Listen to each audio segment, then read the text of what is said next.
نہیں پہنچا کر گیا، تمہارا نبی تمہیں سلام پہنچا کر گیا ہے۔ تو عبداللہ بن مسعود رضی اللہ عنہ رونے لگے، سننے کا عرض کیا، یا رسول اللہ آپ کو غسل کون دے گا؟ کہا میرے اہل بیت مجھے غسل دے گا۔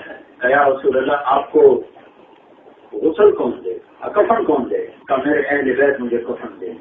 کہا یا رسول اللہ آپ کو قبر میں کون اتارے گا؟ کہا میرے اہل بیت مجھے قبر میں اتارے گا۔ پھر پوچھا یا رسول اللہ آپ کا جنازہ کون پڑے گا؟ تو اس پر آپ رونے لگے اور صحابہ بھی رونے لگے۔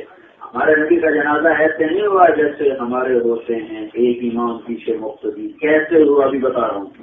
تو آپ رونے لگے۔ پھر آپ نے کہا جب تم مجھے غسل دے دو تو تم سب مجھے تنہا چھوڑ کے باہر نکل جانا، سب سے پہلے میرا اللہ میرا جنازہ پڑھے،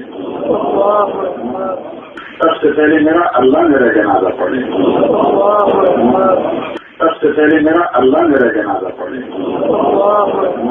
اس کے بعد جبریل اور میکائیل اور اسرافیل اور ملک الموت اور عرش کے فرشتے میرا جنازہ پڑھیں گے۔ پھر اس کے بعد ساتوں آسمان کے فرشتے میرا جنازہ پڑھیں گے۔ پھر اس کے بعد تم مرد آنا، مرد، اور میری چارپائی کے ساتھ کھڑے ہو جانا اور دعا کرنا۔ کوئی اللہ اکبر نہیں، چار تکبیر نہیں، اللہ اکبر نہیں، ہر آدمی آ کے کھڑا ہوتا تھا اور آپ کے لیے دعا کرتا تھا اور نکل جاتا تھا۔ جب مرد ختم ہو جائیں پھر عورتیں آئیں گی، جب عورتیں ختم ہو جائیں پھر بچے آئیں گے، جب بچے ختم ہو جائیں پھر تمہارے ملازم، تمہارے نوکر، تمہارے غلام آئیں گے۔ جب وہ بھی ختم ہو جائیں تو پھر تم مجھے اللہ کے سپرد کر دینا۔